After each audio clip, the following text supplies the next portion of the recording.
कौन से क्वेश्चन पर पहुँचे हैं? प्रश्न वाली 3 आ गया क्या? नहीं, 2 ना। देखो, एक 35 सेंटीमीटर ऊंचाई वाले जार विशल में 11 लीटर जूस आता है। जार का व्यास ज्ञात कीजिए और संकेत दिया है 1 लीटर बराबर 1000 घन सेंटीमीटर। समझ आया? देखो, 35 सेंटीमीटर ऊंचाई वाला क्या है? जार है, जिसमें 11 लीटर जूस आता है। अब देखो, जैसे इस पर ले लेते हैं एक, ये इंक का डिब्बा है। जितना इसका आयतन होगा उतना ही तो इसमें इंक आएगा क्या? जितना आयतन रहेगा उतना ही इंक आएगा। अब आयतन मतलब जितना इसका मतलब क्षमता है, अंदर में जितना इंक आ सकता है वो पूरा क्या कहलाएगा? इसका आयतन। यहाँ से जैसे नीचे से भरना स्टार्ट होगा, पूरा भरते जाएगा। इसके अंदर में जितना खाली जगह है ना, खोखला है अंदर, तो उसमें हम क्या कर सकते हैं? इंक भर सकते हैं। तो जितना इसका आयतन होगा उतना ही इसमें क्या आएगा? इंक। तो वैसे ही मान लो इसमें एक बोतल है, ठीक है, ये जार, एक क्या है? जार है। अब इसकी ऊंचाई कितना है? 35 सेंटीमीटर। ऊंचाई 35 सेंटीमीटर मान लिए। कितना लीटर जूस आता है? 11 लीटर। ये एक जार है, इसमें कितना लीटर जूस आ रहा है? 11 लीटर। तो 11 लीटर इसका आयतन बनेगा, टोटल आएगा। हाँ, भले यहाँ तक भरे तो कम लीटर होगा, लेकिन पूरा फुल भरना है बोल रहा है, लास्ट तक जितना आएगा उतना। मान लो ये इंक का डिब्बा है, 100 ml आया तो 100 ml बन जाएगा, ठीक। मतलब जितना उसका आयतन रहेगा उतना ही, जैसे किसी भी पात्र का या फिर बोतल का आयतन रहेगा उतना ही उसमें पानी या जूस या जो भी पदार्थ है वो आ सकता है, द्रवित पदार्थ। समझ आया ना? जितना आयतन रहता है उतना ही हम उस पर भर सकते हैं, एक्स्ट्रा नहीं भर सकते। एक्स्ट्रा भरेंगे तो वो बाहर निकल जाएगा, छलक जाएगा। देखो, निकालना क्या चीज़ है? हमें व्यास निकालना है और 1 लीटर बराबर 1000 घन सेंटीमीटर दी है, ठीक। जार तो बेलन के आकार में ही रहता है क्या? जार देखे हो ना, जार वही गिलास जैसा बेलन का आकार ही रहता है। चलो, दिया है, कौन सा नंबर है? 10वां। देखो, ऊंचाई दिया है 35 सेंटीमीटर ऊंचाई, मतलब बेलन ही होगा ना, जार है तो बेलन ही होगा। बेलन की ऊंचाई, ऊंचाई को किससे दर्शाते हो? h। कितना है? 35 सेंटीमीटर। और 11 लीटर क्या आता है? जूस। 11 लीटर जूस आता है, मतलब उसका आयतन। आयतन कितना दिया है? 11 लीटर। अब संकेत दिया है नीचे में, देखो, 1 लीटर बराबर 1000 घन सेंटीमीटर। चूंकि 1 लीटर बराबर 1000 घन सेंटीमीटर, तो 11 लीटर बराबर 11000 घन सेंटीमीटर हो जाएगा, होगा। इंटू तो करोगे ना। अब आयतन बताओ, आयतन का formula pi are square H. यहाँ से किसका मान निकालोगे? आर का। आर का मान निकालोगे तो व्यास निकालना है हम इस पर क्या निकालने बोला है? व्यास। तो व्यास निकालोगे 2 गुणित त्रिज्या, मतलब 2 गुणित आर। तो 2 गुणित आर का जितना मान रहेगा वहाँ इसको रख देना। निकालोगे क्या इसको? सब चीज़ तो बता दिया। आयतन कितना दिया है? देखो 11000। अब भी निकाले ना, आयतन बराबर 11 लीटर। 11 लीटर मतलब 11000 घन सेंटीमीटर। घन सेंटीमीटर तो pi are square 22/7 r square, H का मान रख दो 35। यहाँ से तो कर सकते हो क्या? आर स्क्वायर है, आर का मान निकालोगे, आर का मान निकल गया, 2 गुणित त्रिज्या करना, वहाँ से व्यास भी निकल गया। बना लोगे? इतना बस नोट करो। 10वां। वैसे ही देखो तो 11वां नंबर भी है सेम। हमें इस पर क्या निकालना था? व्यास निकालना है, व्यास। अब 11वां नंबर में ऊंचाई निकालना है। देखो, एक पतले बेलनाकार टिन में 1 लीटर पेंट आता है। क्या बोला गया है? 1 लीटर पेंट आता है। तो 1 लीटर क्या बनेगा उसका? आयतन। 1 लीटर, जितना लीटर पेंट आएगा उतना ही लीटर आयतन होगा। कितना लीटर पेंट आ रहा है? 1 लीटर। तो 1 लीटर क्या बना उसका? आयतन। टिन का व्यास दिया है 14 सेंटीमीटर। तो टिन की ऊंचाई ज्ञात कीजिए। देखो, टिन भी तो बेलनाकार में ही रहता है क्या? हाँ। तो बेलन का आयतन दिया है, बेलन का आयतन, बेलन का आयतन कितना दिया है? 1 लीटर। बेलन का आयतन 1 लीटर। अब 1 लीटर मतलब इसमें दिया है क्वेश्चन में 1000 घन सेंटीमीटर होगा। और व्यास दिया है, व्यास कितना है? 14 सेंटीमीटर। तो हमें क्या ज्ञात करना है? टीन की ऊंचाई मतलब h। टीन की ऊंचाई मतलब h निकालना है। चलो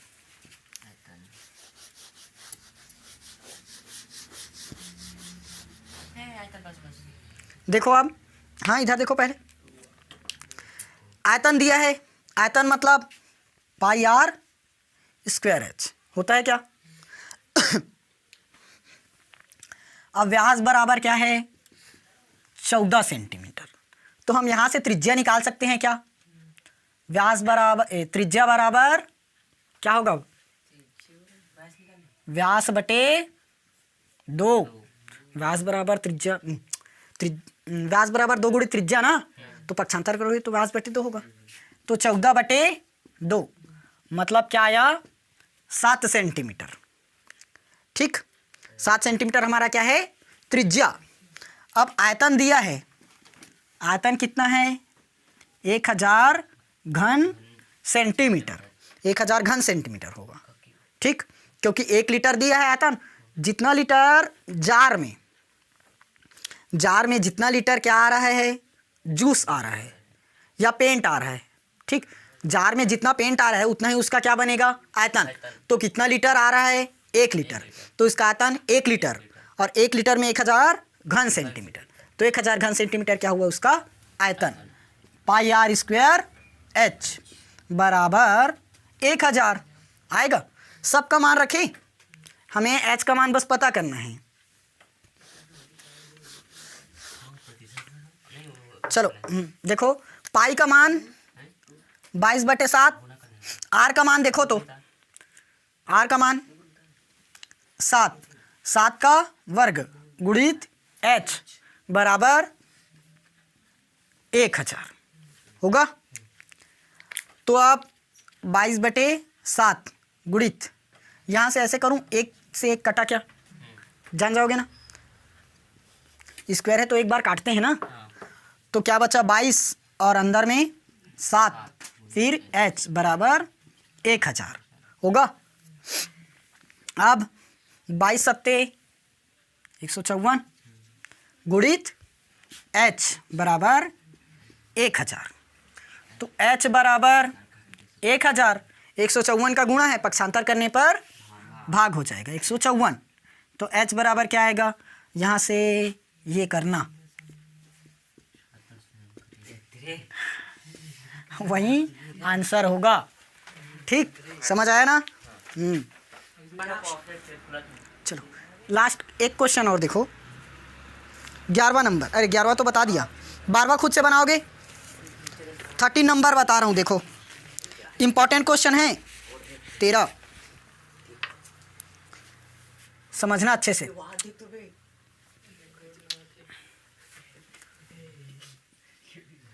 क्वेश्चन नंबर 13 देखो, 13 क्या बोला गया? एक तांबे के छड़ का व्यास 1 मीटर और लंबाई 8 मीटर है, जिसे पिघलाकर 18 मीटर पतला तार खींचा गया है। तार की मोटाई ज्ञात कीजिए। देखो, तांबे का छड़ का व्यास है 1 मीटर, लंबाई 8 मीटर। हमने क्या किया? उसको पूरा पिघला दिया, फिर 18 मीटर लंबा तार बना दिया। ठीक, अब देखो समझो इसका कॉन्सेप्ट पहले। खाने वाली चीज़ में ज़्यादा समझ में आता है, उसी में समझा रहा हूँ, देखना। नहीं यार, ये एक बड़ा लड्डू है। ठीक, नहीं, लड्डू है, लड्डू बड़ा लड्डू है।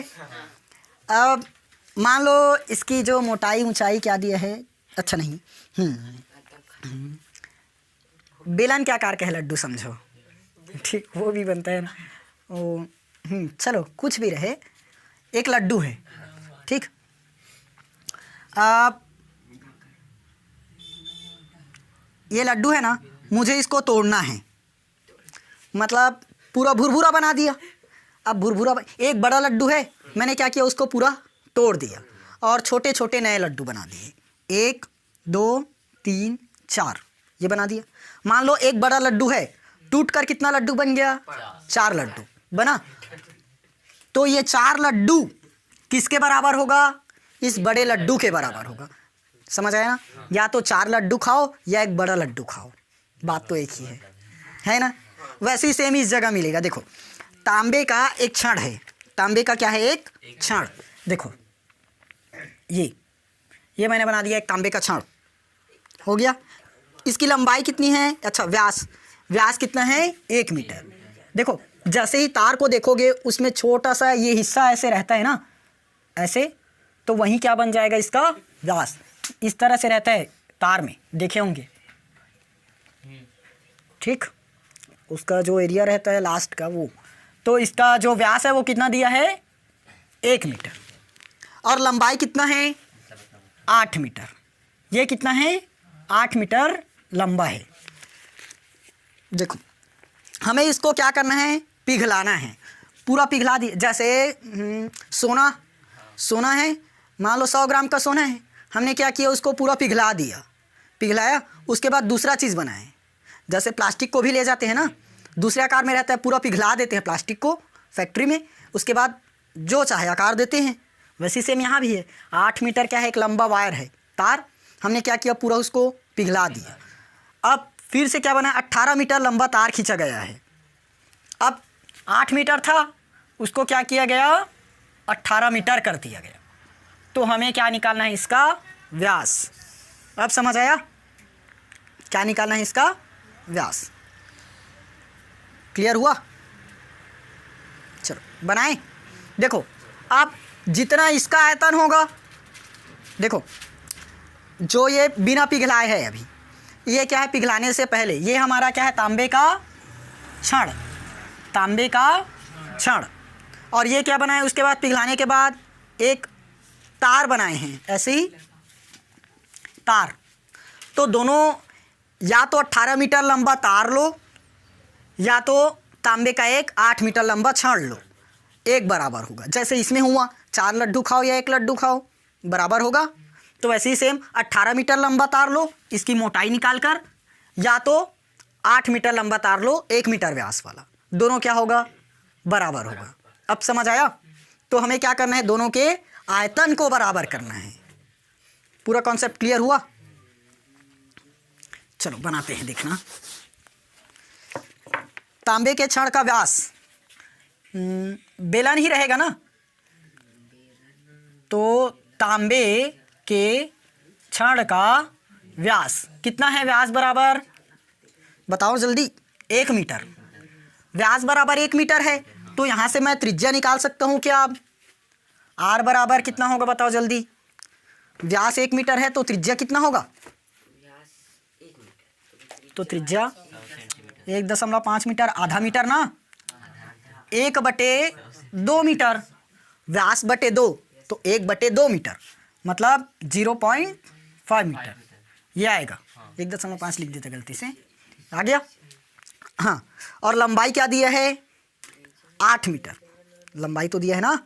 छड़ की लंबाई, छड़ की लंबाई कितना मीटर, 8 मीटर होगा।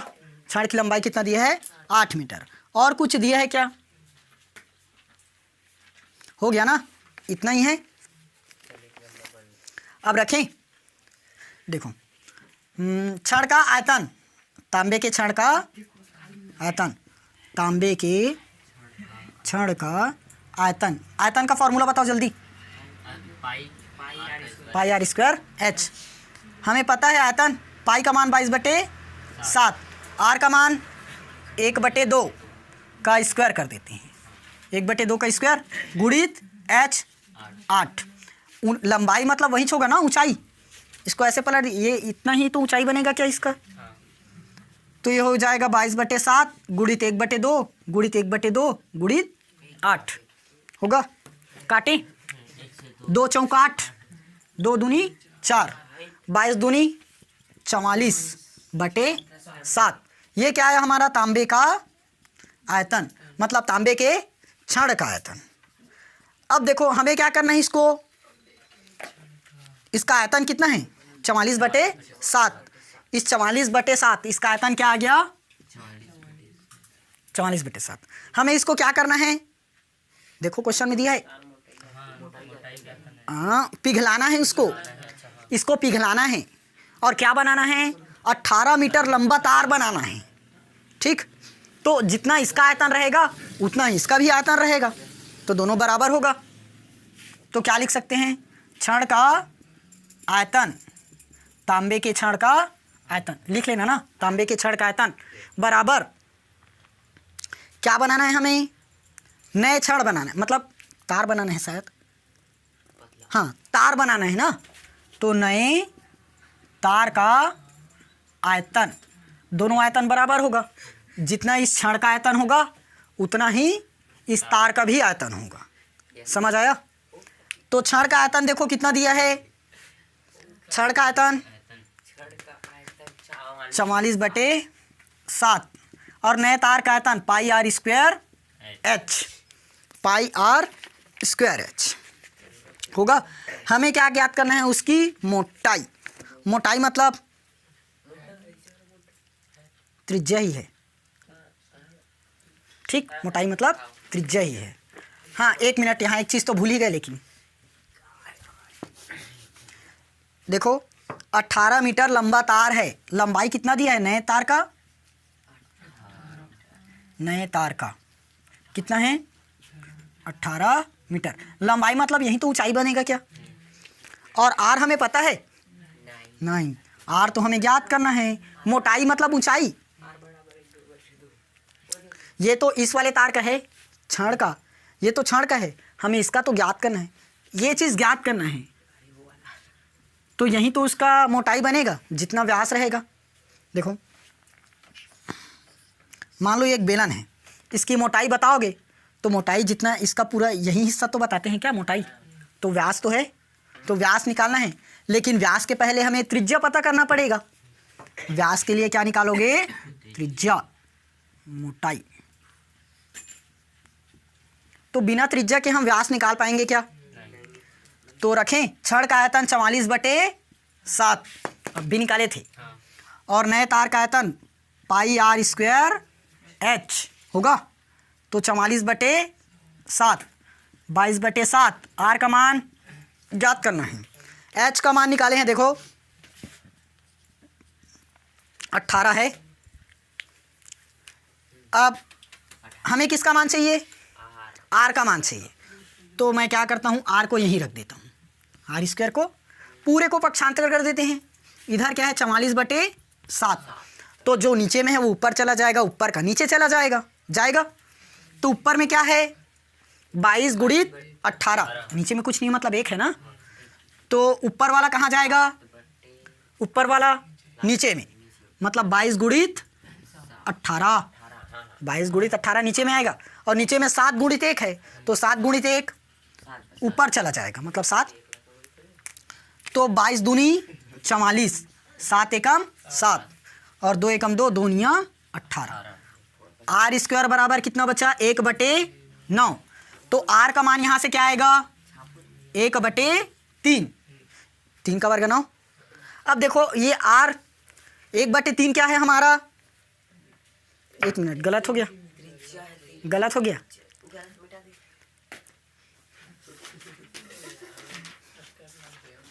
एक मिनट, थोड़ा सा यहाँ से मिस्टेक है ना, देखो तो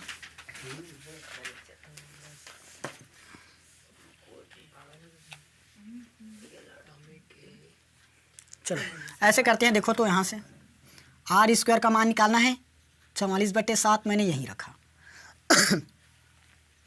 तो गुणित 22/7 का 7/22 होगा, गुणित में क्या है 18 होगा, 7 से 7 कटा, 22 दूनी 44, 18 दूनी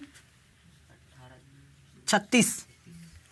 अब r का स्क्वायर 36 है, तो r बराबर कितना निकलेगा 6, सेंटीमीटर है ना, 6 सेंटीमीटर आ गया। अब देखो हमें निकालना क्या चीज़ है, व्यास निकालना है। तो व्यास बराबर क्या होता है, 2 गुणित त्रिज्या। यहाँ बना रहा हूँ ना उसको लास्ट। व्यास बराबर क्या होता है, मोटाई या व्यास 2 गुणित त्रिज्या। तो 2 गुणित त्रिज्या 6, 6 दूनी 12 सेंटीमीटर। ये हो गया हमारा आंसर। समझ आया? नोट कर लो।